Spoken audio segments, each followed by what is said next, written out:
Welcome, everyone. My name is Solome Tibabu. We're really excited for this amazing conversation ahead. Now, without further ado, I'm excited to introduce our panelists.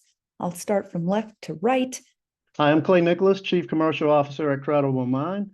First, I'd like to thank the Behavioral Health Tech team and Salome for moderating our panel today, and Rachel and Julie for joining to represent the perspectives of our wonderful clients, and to you, the audience, for taking the time to share this experience with us today. At Credible Mind, we're transforming the way people engage with behavioral health by making mental well-being more accessible, personalized, and proactive. Our platform helps empower individuals to take control of their mental health journey. We provide evidence-based digital self-care interventions for that, advanced screening, and seamless care navigation. Our goal is to really help to bridge the digital tools that we provide with the clinical support provided by our clients.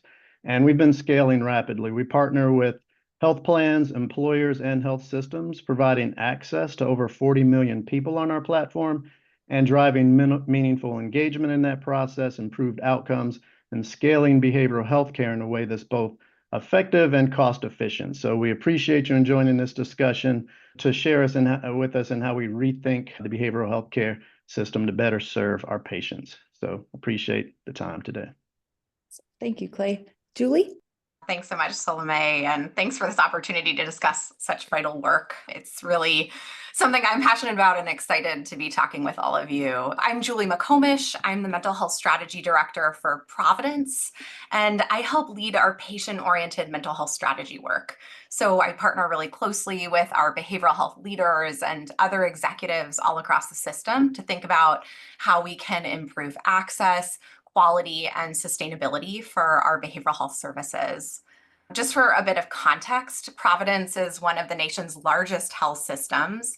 We've got 51 hospitals, over 1,000 clinics spanning across 7 states. I'm located in Seattle, Washington, and most of our hospitals are across the West Coast. And at Providence, our vision is health for a better world. So we've prioritized expanding access to mental health care to ensure people get the care that they need. And I personally work on what's called Providence's Wellbeing Trust, which is a national foundation dedicated to advancing mental health for all, as well as the behavioral health arm for Providence as a health system. We really tackle not just for our system, but in our many communities that we're providing care in, really focusing on expanding access to mental health care and creating sustainable services and closing the care gaps that our patients have. Wonderful. Now, Rachel?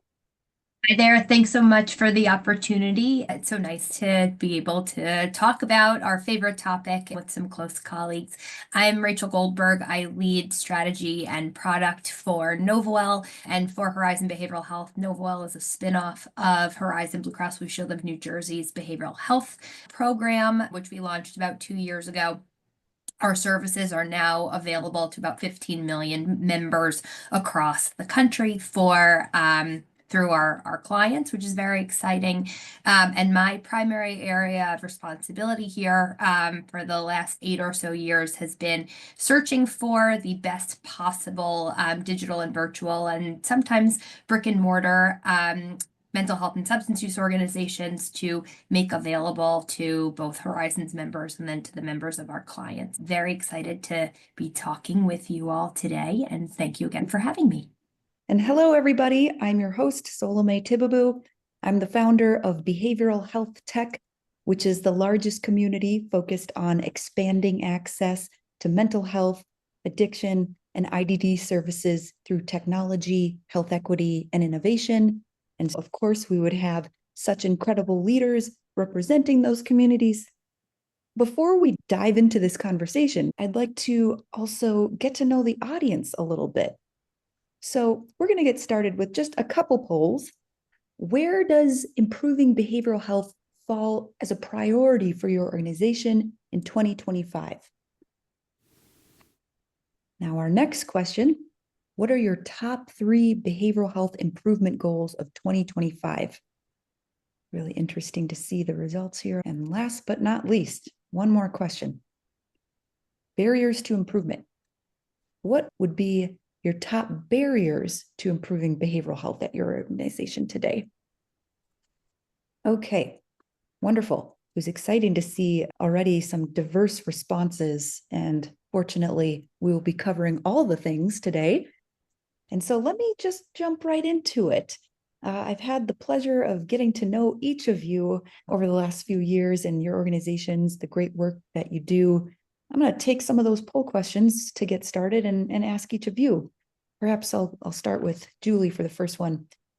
What are the top behavioral health challenges your organization is focusing on today? And maybe also include with your response, how are you bringing new thinking to old challenges? Julie first, please. Thanks, Salome. And I imagine this is something I know there's a lot of providers on the call. And frankly, as humans, we all know that the mental health needs within our communities are increasing. Many of you have seen the statistics that in the United States, 1 in 5 adults experience mental illness, 1 in 6 youth are experiencing a mental health disorder. And Providence, like so many other health systems, it's challenging to meet the increasing demands for caring for an increasing need and the number of individuals that we're seeing. And that's a big focus for us. Well, I'll probably talk about access a lot. And as we think about how we actually tackle this, I think one of the biggest focuses for us right now is really making sure that we're integrating care into the settings where we see the most patients. And right now, that's primary care. We know that so many patients get most of their care needs covered, especially for behavioral health in primary care.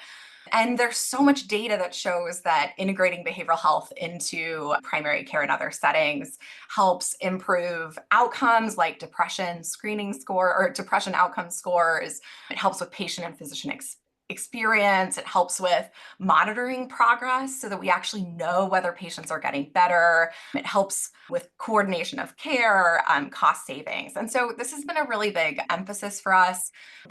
We've expanded such that over 50% of our primary care clinics have some level of integrated mental health services, and that's expanding day by day. We want to be at the point where we're at 100%. And I wouldn't say it's new per se, but it is just foundational. It's something that this is really what allows us to springboard and make sure that we're getting patients the services they need. So that's a big focus for us. So much more I'd love to dive into, but maybe I'll give the others. Rachel, if you want to go next, and Clay, if you want to address that question as well. What are the challenges that you're facing in terms of behavioral health? Sure. Thank you so much. And Julie, I just wanted to say I 1000% agree with everything that you have said and the importance of it. At Novawell and at Horizon, I joined the Horizon team with the idea of helping to improve care in New Jersey. We didn't have the idea to create a new company until years later after we realized what we had done for Horizon and our members in New Jersey actually was meaningful. But at the time, as we were developing our strategy 8 years ago, the idea was how can we essentially find and evaluate all of the different challenges that exist in the state and tackle them one by one. And then we realized that those same challenges exist across the entire country and probably across many parts of the world. So for us, the 4 main things we focus on are stigma, access, quality, and overall general affordability. From a stigma perspective, 67% of people will actually never access treatment or go to find treatment because of either internal perceived stigma or fear from external stigma. And it's horribly sad. And the idea is that we could create this perfectly seamless system and then people won't access because they're afraid. So that's been one of our main goals is to really educate and normalize. And I love, Julie, how you talked about the importance of primary care because that's the exact way to really bring mental health and integration into the mainstream is reiterating that it is health just like everything else and that's where you should seek. From an access perspective, for us, the goal has not only been just to increase access in terms of sheer volume and numbers, but access to evidence-based solutions that we know will actually get people better. And that's really the primary driver of the work that we're doing at NovaWell in order to essentially curate lots of different types of organizations that serve as a supplement to a health plan's standard network. I'll let Claude go. So great. Stigma, access, quality, and affordability. Thanks for the recap. Clay, how about you? Yeah, some great points, and from Julie and Rachel. And unfortunately, I think I don't want to repeat what they're saying, but I do echo a lot of what they're saying. But I think one thing that we need to address or understand is that there's an uncomfortable truth that we're all dealing with. Our healthcare system has been failing the majority of people who need behavioral health services. That's evidence in a lot of the statistics we've just heard. I think from our standpoint, what we're seeing is the current system has just been too reactive. We're waiting on people to be in crisis before they receive care. And some of the biggest challenges is getting people to the right care at the right time.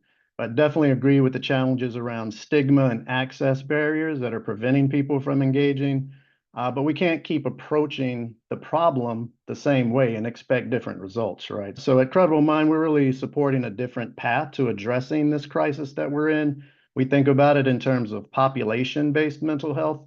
So instead of waiting on people to be in crisis before we reach out to them, we're engaging them early. We're reaching out to them early in the process when small interventions can make a big difference, rather than waiting on crisis and needing crisis care.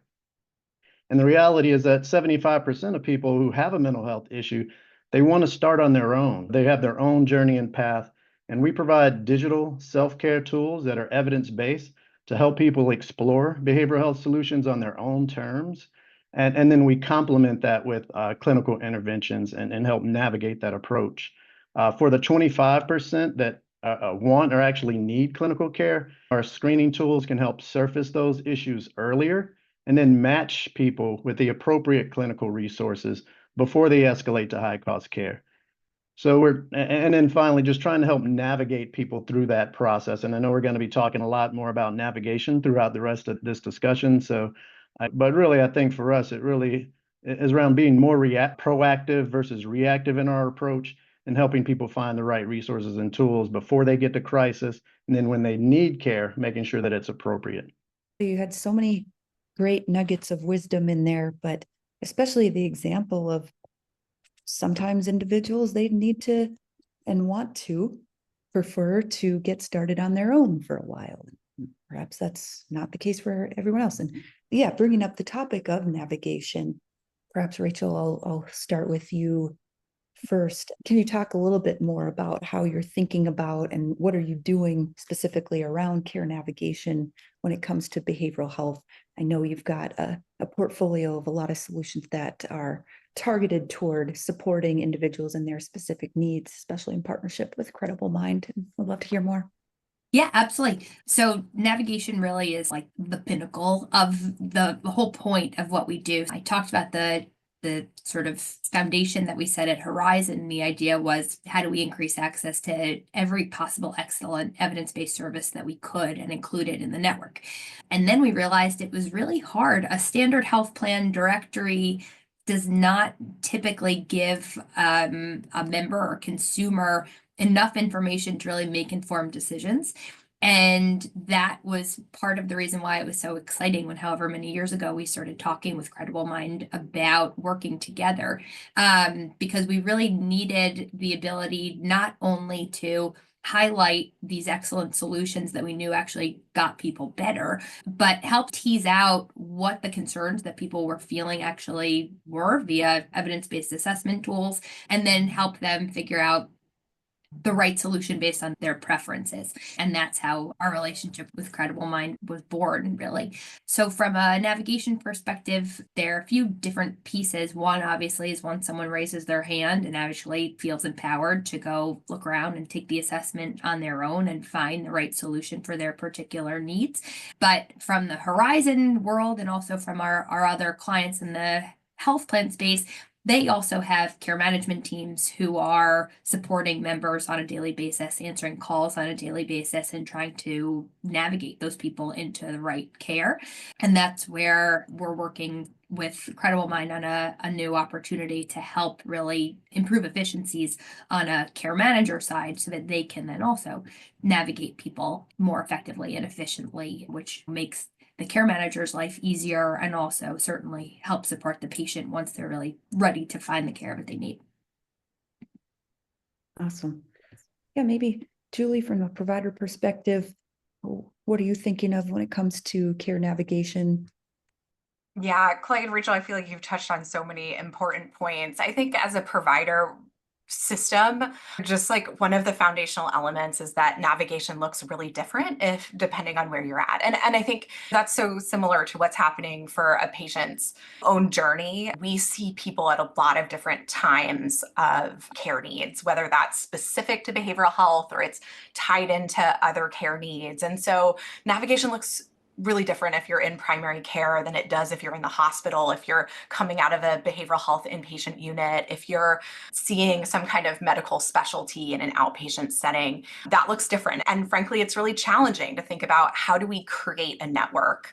But that's really what we're trying to do at Providence right now is build that infrastructure and support so that we have supportive and accessible elements no matter what setting you're in. And right now, we're in the process of establishing a care network so that we can help support patients regardless of the acuity of care need that they have. And, in many cases, Providence has really high quality services for behavioral health, but we have care gaps. We can't be everything to every person. And so we rely on community partners. We're really excited to be expanding to partner with virtual providers who can layer on support. And so for us, we're really thinking about how do we create a backbone so that patients can find these resources, that providers know what to refer their patients into, since we know that is the critical point, right? Like when people are struggling, we need to be able to help them. We can't rely on put the burden on them to say, hey, you're at the worst point in your life. Let's put this burden on you. And so for us, we're thinking about how do we build this in so that it is flexible, adaptable, but still really focuses on quality, really focuses on outcomes, and that it's easy for patients and for our providers. Great insight. And you also had added in there, Julie, that we can't be all things to all people.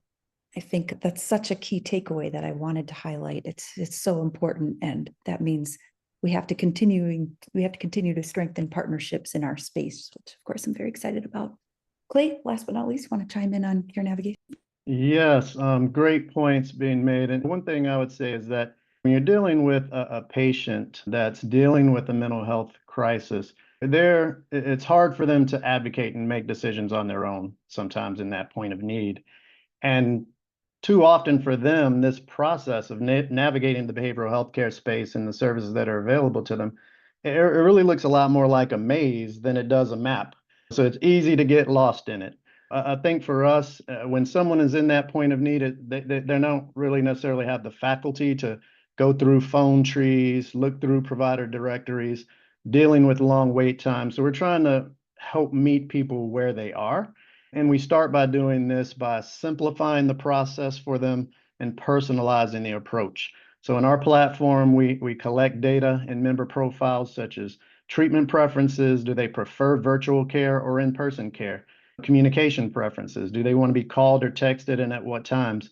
And then we want to match that patient to the appropriate in-network care based on our clients' care pathways and protocols. So we don't provide clinical care, but we want to match people to the best clinical care that our customers provide based on that patient or that member's needs that matches to the services and the care pathways that are available to them through their plan or through their provider.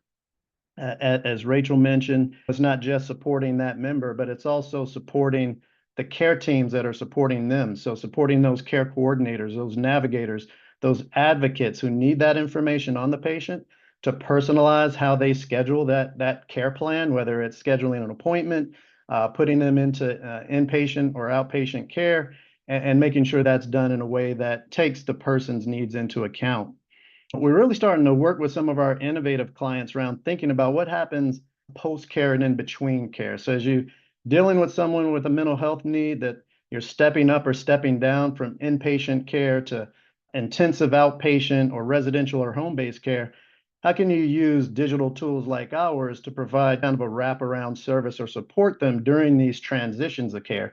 Because often people leave those settings with a care plan. They need ongoing follow-on support. They need monitoring. And we think by working through these types of processes, we can really help with care plan adherence, help with recidivism. We're really thinking about this in a more holistic way. It's really beyond just care navigation. Is how do you make behavioral health truly accessible and match people at the point of time and need, and connecting them to their providers and their payer capabilities in the most seamless and the most personalized way.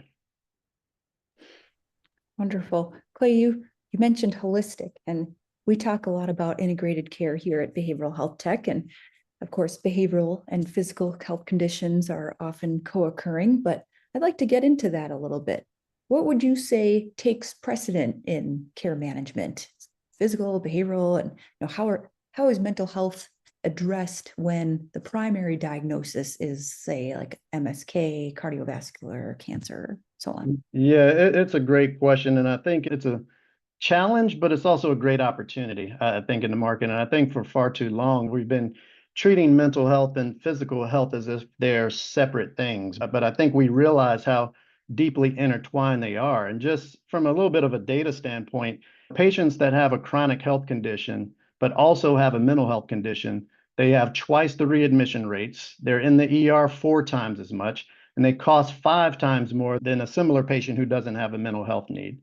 And even one of our partners that does second opinions for medical procedures, they're seeing patients cancel surgeries just because of the stress and anxiety that they have around the diagnosis and or their care plan, right? So people aren't getting the care that they need for their body because of mental health needs.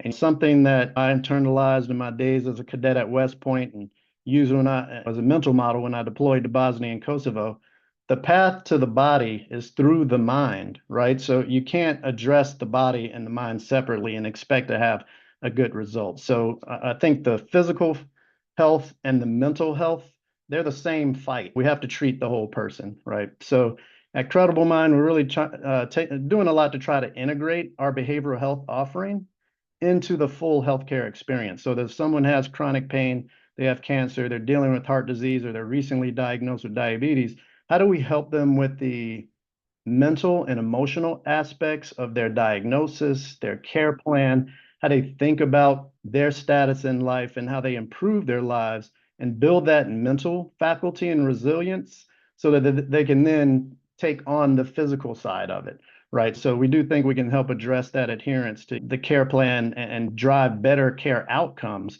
And I really think we're leaving a lot on the table if we don't take this whole person approach in terms of financial and clinical outcomes. But I think more importantly, we're losing out on really helping people improve their quality of life by separating how we treat those two concerns. So I'm excited by some of the innovation, some of the innovative approaches and that we're seeing in the market, and excited to partner on it. Others, Rachel, Julie, how do you feel about integrated care? I know you have a lot of thoughts there too. Yeah, absolutely. I agree with everything that Clay said. Our whole reason for existence at Novawell and the whole sort of point of Horizon Behavioral Health was to really promote integration both within the plan and within the network itself, and to really ensure, again, to reduce stigma and normalize mental health and treat people as people. From like a taking precedent perspective, which was your initial question, it totally depends on the person, like what actually their presenting need is on that particular day and which piece of their holistic challenge is what's causing the greatest distress. I actually was a labor and delivery nurse in my previous life, and I talk about this all the time about how I have immense guilt about not really, obviously I was like helpful in the moment over the period of labor and delivery, but you didn't really specifically ask questions about someone's emotional state or like the long-term implications of this part of life. It's a complete whole body experience and mind. And so I use that experience both as a nurse and a consumer of care and as someone who's helping to drive integration for our clients to really reiterate the fact that everybody who touches a patient, whether you are a clinical person or not, needs to think about that whole person when they are doing whatever it is that they are doing on behalf of that person, whether it's navigation or supporting their care plan or helping them find resources or anything at all, really. That's really what we drive for, both internally and then with our clients, to really change culture. What a great example. And also, I wish our audience could give another hand for you all. What impressive prior lives each of you have had. I was just an anxious teen and now anxious. I was that too. Webinar host. But Julie, of course, the Wellbeing Trust has championed integrated care for so long. I'd love to hear your thoughts. Yeah, I just echo, you both made such good points. It can't be something that's thought of separately. Rachel, I love your point about the reality is we think about this with patient-reported outcomes, and that's a big priority at Providence, that ultimately good care looks like helping people with the things that matters to them. And in some cases, that mental health need is absolutely the thing that they are bringing forward. Sometimes it's not. And part of what we're trying to do is empower our clinicians to think holistically about that, to make sure that they have tools at their fingertips to support them, whether mental health is their specific specialty or not. How do we give them the resources to support our patients, or help them find the right care or layer that together? I mentioned integrated care already. I talked about primary care, but expanding into specialty services is a critical component too. We've been doing a lot of work, making a big push in Southern California right now in some of our oncology clinics. We know the data shows us that if we can support both the medical and the physical needs, thinking about these together, we're going to get better outcomes. We're going to see both their mental health scores as well as their physical markers improving. We know that the cost of care is better. And I don't want to belabor it, but it really has to be thought of comprehensively. Absolutely. The consequences are too dire in so many ways, as you all have pointed out. Just a quick reminder for our audience. I do see some audience Q&A already rolling in, but please feel free to drop your questions in again in that chat box. I have plenty of my own questions I still want to ask, so I'll try to get through them quickly. But just a reminder that we do have some time at the end carved out for that. Okay, next topic, technology. This couldn't be a BHT webinar without discussing technology. Perhaps, Rachel, I can start with you first this time. I'd love to hear a little bit more about your technology usage to deliver on all of these issues we've discussed. Yeah.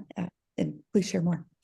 Excellent. So the first piece is technology obviously is important for a lot of different reasons, and the umbrella term can mean a lot of different things depending on what we're talking about, but primarily it's been extremely important to increase access using lots of different types of modalities like digital care or virtual care to supplement the standard network that was available through Horizon and the network that's available through our clients. And that just provides more opportunity for people to access care in the manner in which they're interested to access care. The other piece of it that's been very valuable, we talked about this access gap and the fact that, like, I always joke, but it's really not funny, that we'll like never be able to birth enough psychiatrists in this country. And to really reiterate the fact that education is important in terms of evidence-based practice and the type of provider that can help someone's specific need. So when we talk about the importance of digital care and really reiterating the fact that something like computerized cognitive behavioral therapy can be extremely effective for someone, potentially as effective as someone seeing an in-person or a virtual care provider. And then it saves that precious resource of the provider for someone else who would benefit directly from the service. So it's really about taking all of the resources that we have available and leveraging them the most efficient and effective way to really ensure positive outcomes for people and just positive experience. So that's piece one. And then obviously we already talked about, it's been really great for us to work with the Credible Mind team and create this version of the front door that then helps navigate into all the different solutions that we've curated over the course of years, because that too just creates additional efficiency and supports our provider organizations to ensure that members who are accessing them for care really are the right clinical type of patient for them. So that those are the two or three-ish examples. Great examples. Julie, how about you? Technology?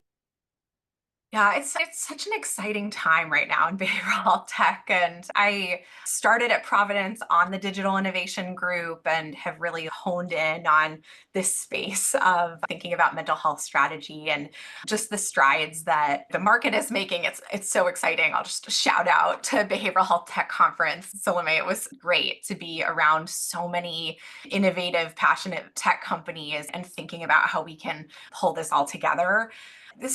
I'll pull in, I know we'll probably get to this a little bit later, but one of the questions that has come in is around how do we pay for these services? And I think tech is really part of what gives me so much hope, because we can't create enough human caregivers. And so thinking about who can be successful with virtual solutions, we've done some piloting of computerized cognitive behavioral therapy tools here at Providence and have seen a lot of success. There are challenges and implementation barriers, and we don't have enough time to talk about that, but there is so much hope. I think just exciting to see what that looks like from a treatment perspective moving forward. I'll just talk about a couple of things. In your last question, Salome, I referenced this idea of how do we help our providers who may not feel as comfortable make sure that they have the information they need to support a patient and their holistic care needs. And so at Providence, we're using an AI-driven tool that we've built in-house to bring forward our best practices, our care pathways, and the right criteria for when and who to refer a patient to. It's something that so often our clinicians get caught up in is, I don't know if I can make the right answer. And so making sure that in 30 seconds, they can go through a care algorithm and find out, like, yes, this is something that probably makes sense to escalate, or no, it doesn't. And helping that caregiver feel really confident in participating in that patient's care and moving that forward. I'll also veer a little bit away from patient care, which is something that is really critical, but we can't do this work if our own caregivers, the people who provide care, are not getting their mental health needs met too. And from a tech perspective, we're also thinking a lot about how do we give people resources before they have issues, while they have issues. And we've really enjoyed working with Credible Mind because we've got 122,000 caregivers who are dealing with really hard things every day, and making sure that they have evidence-based information, that they can find something that is research-based is so critical. And then allowing that to lead them into other services, whether that's peer services, whether that's working with a licensed therapist or a mental health coach. We've got a ton of resources, but we want to make sure that we've got self-service resources that direct people into where they need to go. Many great examples. And FYI, I didn't tell Julie to say that, but if you like this conversation, want to engage with incredible payers, providers, and innovators like them, BHT, the Behavioral Health Tech Conference 2025, is happening November 11th through 13th in San Diego, so save the date. Okay, back to our regularly scheduled program. Clay, of course, I'm sure you have a lot to say about technology. Yes, and we'll surely be at BHT in November and looking forward to it. I think there's a lot of great points that have already been made, and especially the efficacy that digital interventions can provide around behavioral health and the scalability that offers health plans, providers, as we think about this access gap, even the stigma. People will communicate now more, behavioral health needs with an app than they will with a clinician, right? They share more information so you can get a more accurate sense of what their actual mental health needs are at a particular time. I think from a Credible Mind standpoint, we're really using technology in a way that helps simplify the process for people around finding mental health needs and navigating them to appropriate clinical care. Sometimes you can put technology in and offer too many choices, and the technology actually makes it more complex. So it's really, how do we simplify that process? So we do that through using really data-driven profiles on our site, as I was mentioning before, building personas to personalize that process and using AI to do that, and then using a configurable and customizable rules engine so we can support, again, that matching processes. We're helping to treat people with self-care on our platform, identify risk and needs early, which is where we do apply a lot of our AI around our screening processes, understanding how people are engaging and how their risk is trending. We want to intervene and catch that early and then appropriately navigate them to clinical care based on the output of those rules engines for our customers and getting them to the care that they need. So that's a big application of technology on our side. A big focus area for us around technology is, how do you use data in this process, and how do you get smarter with the data using analytics, and not only personalizing what we do, but how do we understand what are capabilities, what is the outcome, what are the outcomes that we're driving, how do we improve the processes with our customers. We have a next question that's focused on data, so won't talk about that a lot here, but I do think that bi-directional data sharing is really important to make the advancements that we need in the market. Oh, so many great examples. And yeah, love again the self-paced, some patients, unfortunately, stigma is still alive and well, may just be comfortable engaging with tech first, but that's the first step in helping them get to connect with the provider. And that's even, in fact, my own experience as somebody struggling with such an embarrassing OCD diagnosis, thinking no one has ever gone through anything like it but me. But the tech first offered some psychoeducation, which eventually helped me connect with a specialist provider. It's amazing to see each of you facilitating those journeys in your own ways. Maybe I can just sneak in like 1 to 2 more questions before we do some audience Q&A. Clay had just brought up some great points around data-driven care, closing care gaps. We've covered whole person care. I'd love to hear a little bit about measurement. We're still very much in the early phases of measurement, and would love to hear from each of you. Maybe Clay again, what's your perspective and how are you addressing the topic? Yeah, great question. When we think about measurement on our side, a lot of it is driven by people using our site and the self-reported outcomes that we're getting from our users. So we have over 40 million people using our platform right now, the broadest ecosystem of digital interventions that are available for behavioral health. And we're learning a lot with the data that we're collecting. And I just give you a couple of examples. So over 80% of people on our site that are screening for low to medium risk, they're self-selecting self-care tools to take care of their mental health. And over 30% that are screening medium to high risk, they're self-selecting clinical support and being navigated to appropriate clinical care. So that ability to help people find what works for them and to modulate kind of the interventions based on the risk, that in itself is an early outcome, right? It's getting people to the right level of care based on their needs, and that helps our customers optimize their clinical network on the back end, as was mentioned before. So you're not treating people in the ER with high cost clinicians that can get the job done with a lower cost or self care type of intervention. We're seeing over 50% of our users that use one of our resources report a positive behavior change. They're learning how to meditate, how to sleep better. they're exercising, to take care of their mental health, but also has value for their physical health. And we're also being able to improve access for folks, especially in the communities that we serve. One of our big markets is public health. We've shown the ability in counties to increase access to resources in a community 3 times. So tripling access, reaching hard to reach populations like transitional age youth and people with comorbidities, and over time actually reducing the cost of care. And we have case studies that we've done to demonstrate that. So we are getting more into how do we collect data to support quality of care measures, to support things like HEDIS and STAR, specifically for health plans. But we think about engagement from the standpoint of what is really meaningful engagement, not necessarily just clicks on the website, but the ability to drive that meaningful impact, driving low risk, low acuity members to self-service, driving higher cost, higher risk folks to clinical care. So those are the meaningful types of outcomes that we're trying to address and getting some early evidence on. Maybe Julie, Rachel, thoughts on measurement? So fun to be on these panels because you're just like, Clay, that's so impressive. There's so much cool work happening here. Data is the backbone of how we make change, not just within health systems, but in our industry. And it's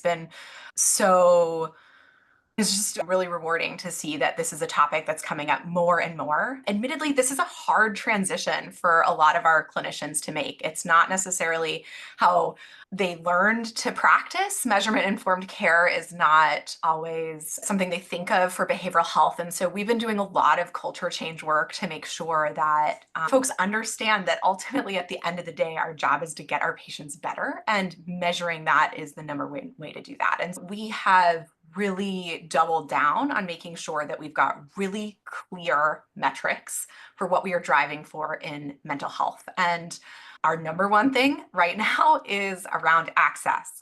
Can we get more patients the care that they need?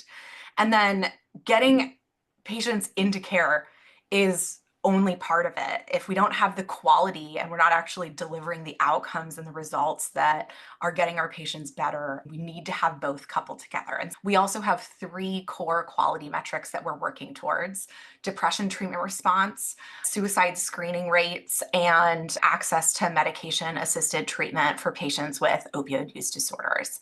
And the thing that is, so we have so much positive momentum because we've got several of these on our system-wide scorecards at our senior most executive level. And it really makes a difference in terms of getting everyone behind these changes. We've really doubled down last year on depression treatment response. And this is not something that we just start, right? Over the last, 7 years, we've been working on starting with screening rates. Are we finding patients that have depression? And then layering in care plan initiation. Okay, once we know that you have depression, have we started an evidence-based treatment protocol, or have we referred you into the right services? And now we're finally at the point where we can measure, okay, when we know that you have depression, when we've started you on care, have you actually gotten better? And if not, what do we need to do to change? And just in the last year, we've seen over a 51% improvement in our depression treatment response outcomes, which is driven not just by some of the process changes, right? Making sure we're actually measuring, but in making sure that if we know that it hasn't gone well, we can adjust your care plan. We can change what we're doing. We have so many tools at our disposal. Really leaning into the data helps us help our caregivers. It helps our patients. It's really fun to know that so many more patients are showing improvement. That's the whole point of what we do every day. It's the reason that we're here. And it's exciting. Once you start tracking the data, you start seeing that really coming to fruition. Yeah, I completely agree with everything you both said. From our perspective, so part of what we do is that we make this curated network available to health plans as a supplement. We don't allow anybody or any organization into that curated network unless we are fully convinced that the clinical services that they provide are totally backed with true fidelity to the best evidence-based practice for that particular condition, and that they're willing to strategically work with us in terms of what our conditions are to partnership. And that means that they have to be consistently screening, consistently monitoring patients and ensuring that they're actually getting better, but they're getting people in quickly once someone raises their hand and is ready for an appointment. So there's a significant amount of like operational oversight and relationship strategy that we put into these relationships to really make sure that the services are working.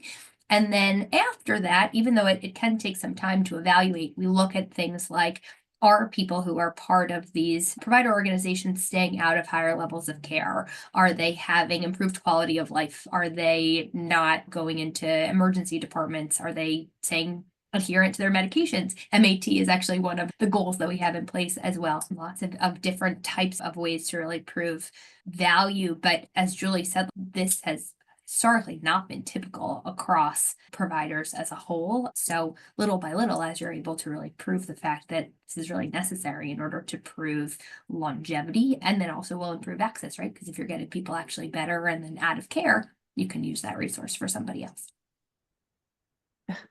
I think I could have a webinar with each of you on every one of these questions. It's just, I thank you. Of course, I have plenty more, but I do want to give our audience an opportunity. With the limited time we have left here, I'd love to pivot to some questions. Why don't we get started with, let's see, about care navigation. First one, regarding navigation, how are you overcoming reimbursement barriers for care navigation for patients and parents of patients with lower acuity so we can be more proactive with their care? Anyone want to be the first to take that one? I can just briefly answer. So part of what we do both for Horizon and for our clients is to support their existing navigation needs. I would venture to say basically every health plan has some form of care management or navigation services that are provided to members of that plan. But part of the reason why we have partnered with Credible Mind is to create this self-service of navigation so that once you're able to raise your hand, you can then essentially clinically in a validated way navigate yourself into the correct clinical options. And that's something that we think is extremely important, and it limits the need for human intervention as well for people who are able to do it on their own.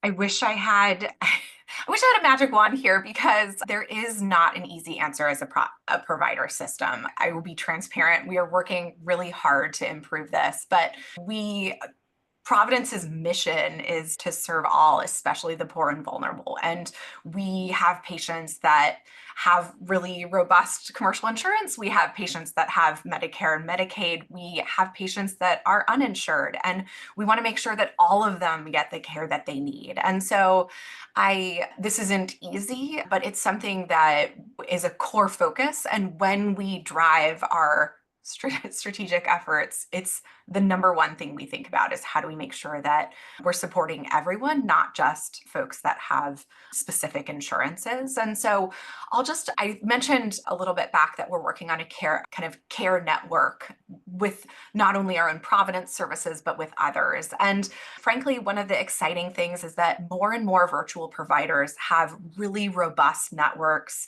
and relationships with providers. And we're seeing great coverage across not just the commercial side, but also within Medicare Advantage and within Medicaid. And so for us, what we're trying to do is really layer on top of each other. Like, what are the community resources? So often Medicaid is a really hyper-local service with putting on top some of these other services that we can create. We're still working on it. We're continuing to build, but it's where we have to go. We have to make sure that everyone has access to services regardless of their ability to pay.